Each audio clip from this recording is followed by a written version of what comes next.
अस्सलाम वालेकुम जी। तो DG ISPR major general Babar Iftikhar की प्रेस कॉन्फ्रेंस आपने भी सुनी, हमने भी सुनी। बहुत टाइमली, बहुत एक्यूरेट और बहुत अच्छे उन्होंने किया कि इस वक्त वो सामने आए, क्योंकि सियासी बहस जो चल रही है पिछले हफ्ते 10 दिन में जो कुछ हुआ है, उसके बाद इमरान खान इस्टेब्लिशमेंट को या फ़ौज को वो एक बतौर एक एक्टिव सियासी फरीक के तौर पर वो इस्तेमाल भी कर रहा है और बता भी रहा है और बयान भी कर रहा है और उस पर अपनी कंपेन भी कर रहा है।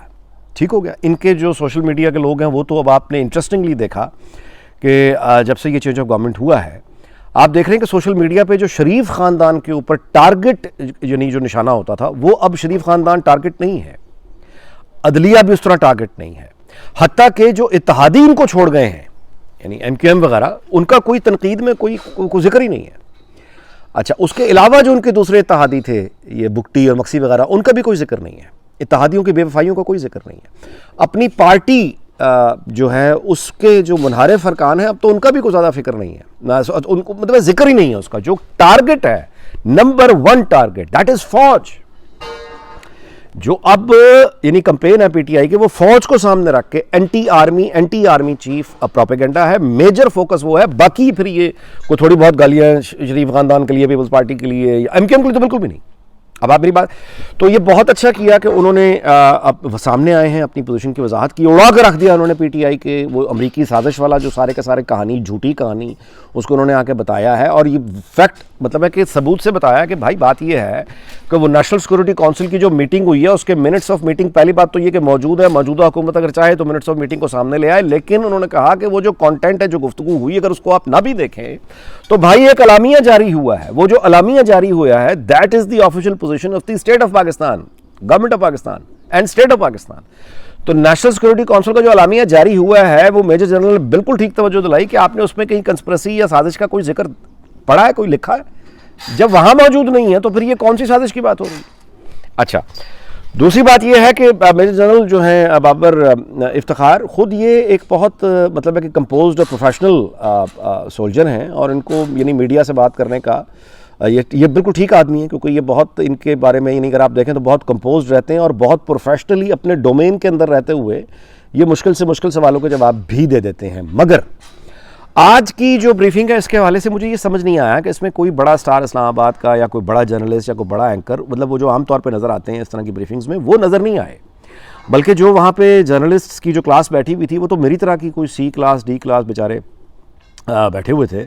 और मतलब इस तरह के लोग बैठे हुए थे जिन्होंने कोई आप कहिए कि ना, मतलब जो सवाल किए बस वो शायद वैसे ही सवाल थे जो उनको मतलब है कि अहम से सवाल हर किसी के जहन में है, लेकिन उसमें सवाल के अंदर से सवाल या सवाल के अंदर से मतलब वो बात नहीं चल सकी। वहाँ पे ऐसा कोई बैठा हुआ नहीं था, और यही शायद उसकी सबसे बड़ी वजह थी कि इस ISPR की इस प्रेस ब्रीफिंग में जो बड़े स्टार्स हैं या बड़े रिपोर्टर्स, बड़े जर्नलिस्ट नामवर, उनको नहीं, मतलब ये जो बैठे हुए थे ये भी खैर बड़े हैं, मैं सबकी इज़्ज़त करता हूँ, लेकिन बेचारे मैंने खुद इसलिए उनको अपने साथ भी शामिल किया कि मैं मतलब है कि बहरहाल ग्रेडिंग में वो बेचारे वहाँ नहीं आते, जहाँ मतलब है कि एक्चुअल उनको ना बुलाने की जो मुझे वजह समझ आती है वो उसके अलावा और कुछ नहीं है कि फ़ौज अपना मैसेज और अपनी जो बात है वो उसको कंट्रोवर्शियल नहीं बनाना चाह रही थी, बल्कि वो एफिशिएंट स्मार्ट मैनर में अपनी मौक़िफ़ को दो टोक अंदाज में across the board, across the spectrum सबको बताना चाह रही थी और समझाना चाह रही थी। बड़े अगर उनको बुलाते एंकर्स को, इस्लामाबाद के स्टार्स को, तो वो फिर एक मामला ये रहता कि वो एक सवाल में से दूसरा सवाल निकलता, दूसरे से तीसरा निकलता, और मुमकिन है कि बात किसी ऐसी जगह चली जाती कि जो फ़ौज बताना चाह रही है दुनिया को और पाकिस्तानी अवाम को, वो बात पीछे रह जाती, और किसी भी बड़े एंकर या बड़े जर्नलिस्ट का किया हुआ सवाल और उससे पैदा हुए हुए आगे जवाब और उससे जो जुड़ी हुई बहस है वो ओवर शैडो कर जाती। यानी फ़ौज की जो ये पैगाम है वो पैगाम पीछे रह जाता और ओवर शैडो कर जाती यानी कोई और बात। मुमकिन है कि ये इस तरह से यानी एक तो यह ना कि चलो 1 या 2 स्टार्स बैठे हुए, बाकी नहीं बैठे हुए, लेकिन ये कि कोई भी नहीं बैठा हुआ, कोई भी एक स्टार नहीं बैठा हुआ तो बड़े किसी इदारे का, तो इसका मतलब है फिर ये इत्तेफाक नहीं हो सकता। और दूसरा, वैसे भी डिसिप्लिन फोर्स में इस तरह के इत्तेफाक नहीं होते, क्योंकि हर चीज़ बड़ी वेल प्लान्ड होती है। नेशनल सिक्योरिटी को जो उन्होंने डिफ़ाइन किया, जनरल साहब ने बहुत अच्छा डिफ़ाइन किया, और उन्होंने बताया कि नेशनल सिक्योरिटी का बहुत गहरा ताल्लुक है स्टेबिलिटी से और इकॉनमी से। ये बिल्कुल ठीक बात है। अगर स्टेबिलिटी नहीं है तो कारोबार क्या चलना है? अगर अमन नहीं है तो कारोबार, दुकान कैसे खुलेगी, फैक्ट्री कैसे चलेगी?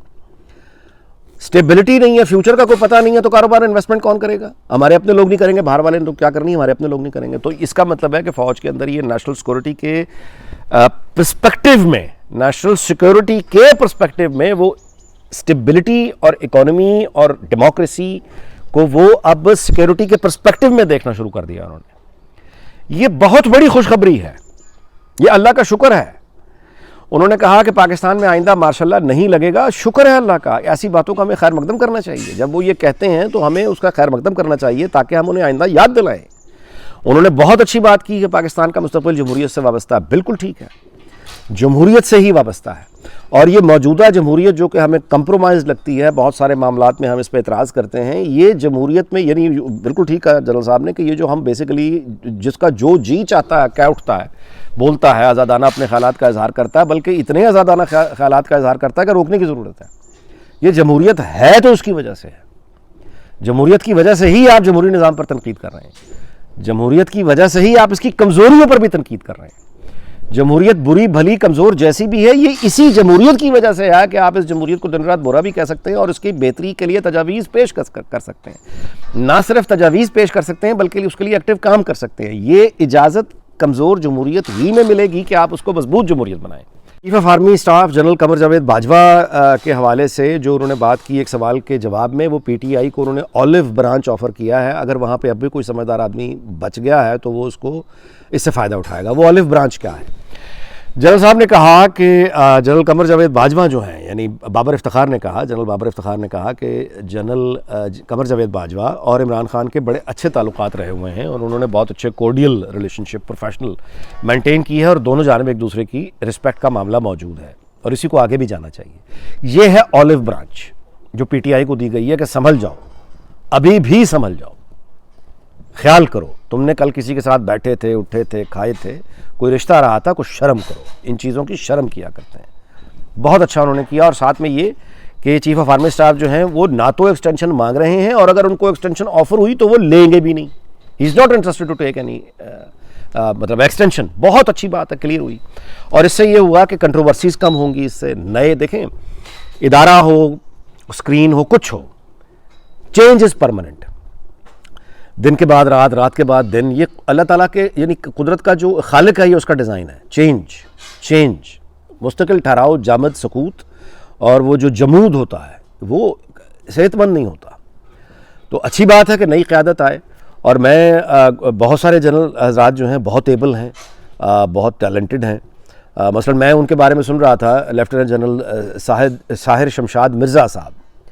अच्छा, साहिर शमशाद मिर्ज़ा साहब जो हैं ये एक सेल्फ मेड आदमी हैं और ये मुझे को बता रहे थे कि ये अपने जिस वक्त नेक्स्ट ऑफ किन किसी फॉर्म में लिखना होता है ना कि खुदा न खास्ता आपको अगर कुछ हो गया तो फिर पीछे किससे रब्ता करना है, तो वहाँ ये पाक आर्मी लिखते हैं, नेक्स्ट ऑफ किन पाक आर्मी। तो यहाँ से इन जनरल साहब का ये कोर कमांडर पिंडी है इस वक्त। यहाँ से इनके बारे में ये पता चलता है कि यानी ये पाकिस्तान आर्मी को किस हद तक ओन करते हैं। अच्छा, ऊपर से ये सेल्फ मेड है यानी कि हम्बल बैकग्राउंड के हैं। अच्छा, ये मैं आपसे गुजारिश करूँ कि जो हम्बल बैकग्राउंड का आदमी, सेल्फ मेड आदमी होता है ना, और वो जब एक किसी भी मतलब कॉरपोरेट हो, आर्मी मतलब गवर्नमेंट हो, प्राइवेट हो, टॉप स्लॉट पे जब वो पहुंचता है तो फिर वो बेसिकली अक्रॉस दी यानी social classes and economic classes जो सोसाइटी में होती हैं, वो वहां पे एक मैसेज ऑफ होप देता है। तो कौमें सेल्फ मेड लोगों को जो टॉप स्लॉट तक पहुंचते हैं वो उनको सेलिब्रेट करती हैं। यहां तक कि फ्रांस में यानी जो आपके इल्म में है, हमारा जो डिज़ाइनर है पाकिस्तानी भट्टी साहब, गालिबन उनका मुमताज़ तो नहीं, को भट्टी साहब हैं जो फैशन डिज़ाइनर है, वर्ल्ड क्लास फैशन डिज़ाइनर है फ्रांस में। तो हमारे इल्म में है कि वो उनके ऊपर बाकायदा एक डॉक्यूमेंट्री बनी और वो जो पॉलिटिकल पार्टी जो उस वक्त वहाँ बरसर इख्तियार थी जब ये भट्टी साहब अपनी स्ट्रगल कर रहे थे, तो उस पॉलिटिकल पार्टी ने डॉक्यूमेंट्री बनाकर, उसका वो उर्दू भी एक बना था कि मैं अगर झूठ भी बोलूं तो वह सदाकत होगी, मैं अगर झूठ भी बोलूं तो वह सदाकत होगी, इस तरह का नाम था उसका। उर्दू तर्जुमा बता रहा हूं आपको। तो वो पॉलिटिकल पार्टी ने वो डॉक्यूमेंट्री बना के पॉलिटिकल यूज किया उसको, यानी फ्रांस में वोटर्स को दिखाया कि देखो हमारे दौर की पॉलिसीज इतनी अच्छी थी कि एक इमिग्रेंट आता है पाकिस्तान से और वो मतलब सड़कों पे सोता था, यहाँ से उसने ज़िंदगी शुरू की, लेकिन हमारी हुकूमत की पॉलिसीज़ की वजह से ये आदमी आज फैशन में कहाँ से कहाँ चला गया। इसका मतलब है कि हमारी गवर्नमेंट अच्छी थी और ये पॉलिटिकल पार्टी हमारी जो है ये अच्छी है। उसको उन्होंने बाकायदा प्रोपेगेट किया। सो हम यहाँ यूरोप में जो सेल्फ मेड लोग होते हैं उनको मीडिया सेलिब्रेट करता है, हुकूमतें सेलिब्रेट करती हैं, इनकी पॉलिटिकल यूजेज होती है ऐसे लोगों की। सो हमारे यहाँ भी ये लेफ्टिनेंट जनरल साहब, ये जो कोर कमांडर पिंडी हैं साहिर शमशाद मिर्ज़ा साहब, इनकी जो सबसे ज़्यादा मुझे अपील कर रही है बतौर एक कॉमनर, जो बात मुझे अपील कर रही है वो ये कि ये सेल्फ मेड आदमी और हम्बल बैकग्राउंड के आदमी हैं। जो आदमी अपने नेक्स्ट ऑफ किन में पाकिस्तान आर्मी लिखता हो, उसकी कमिटमेंट आर्मी के साथ क्या है, इसमें को बताने की जरूरत तो नहीं है। इसका मतलब कि दूसरों की नहीं है, लेकिन मैं सिर्फ इनकी बात कर रहा हूं कि नेक्स्ट ऑफ किन में पाक आर्मी तो यही लिख रहे हैं ना। तो इसका मतलब है कि एक आदमी जो अपने इदारे से इस हद तक अटैच्ड है और प्यार करता है, वो नहीं चाहेगा कि उसका इदारा सियासत में आके कंट्रोवर्शियल हो।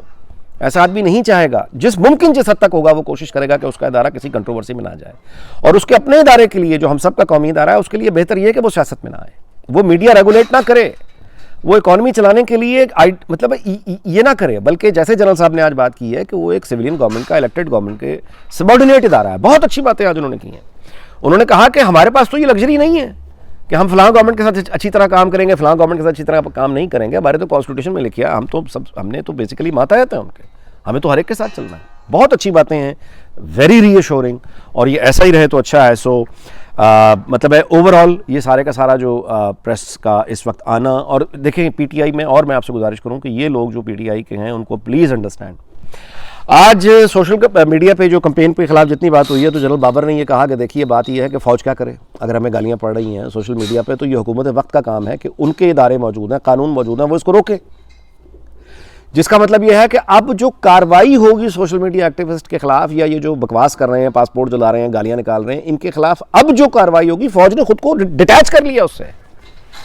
आप मेरी बात समझें, ये सवाल करवाया गया या किया, बहरहाल जनरल साहब ने बहुत प्रोफेशनली फौज को, ये जो अब मार पड़ने वाली है पीटीआई के, यानी उन तमाम लोगों को जो सबक सजा दी जाएगी, उसके बारे में खुद को उन्होंने डिटैच कर लिया। उन्होंने कहा कि यह शहबाज शरीफ की नहीं, एक हुकूमत है जो अपने इदारे मौजूद है, यानी एफआईए मौजूद है, वो काम करें। तो इसका मतलब अब जो कार्रवाइयाँ होंगी वो शहबाज शरीफ के खाते में जानी है कि ये शहबाज शरीफ की हुकूमत काम कर रही है, और शहबाज शरीफ या कोई भी दूसरा सियासतदान ईजिली अफोर्ड इट, क्योंकि सियासत है। इमरान खान ने जितना बुरा किया है इनके लोगों के साथ, सारी अपोजिशन के साथ, उसके बाद अब इन लोगों की गवर्नमेंट है, तो ये अपने सीने पे झेल सकते हैं, ये उनके खिलाफ कार्रवाई भी कर सकते हैं, ये मुकदमे भी बनवा सकते हैं, ये जेल भी भेज सकते हैं, और ये मतलब है कि तनकीद भी सुन सकते हैं, और उन्हें कोई फर्क नहीं पड़ता, क्योंकि ये सियासतदान है, क्योंकि ये लेजिटिमेट होगा, क्योंकि ये गवर्नमेंट मतलब उसके ऑर्डर के तहत काम कर रहे हैं। लेकिन अगर ये सजा जो आगे मार पड़ने वाली है, अगर ये फौज के साथ मंसूब हुई, तो फिर ये कंट्रोवर्शियल रहेंगे। तो बहुत अच्छा किया कि उन्होंने अपने इदारे को उससे अलग कर लिया। तो चले जी, बस इस दुआ पे ख़त्म करते हैं वीलॉग कि very well done by DGISPR Pakistan army. उनको नॉन कंट्रोवर्शियल रहना चाहिए, उनको सियासत में नहीं आना चाहिए, और उनका एहतराम बाकी और कायम रहना चाहिए। आपका बहुत बहुत शुक्रिया। इंशाल्लाह फिर मुलाकात होगी अगले वीलॉग में। अल्लाह ताला पाकिस्तान को शाद रखे, आबाद रखे, सारी दुनिया को शाद और आबाद रखे। आपका बहुत शुक्रिया। अल्लाह हाफ़िज़।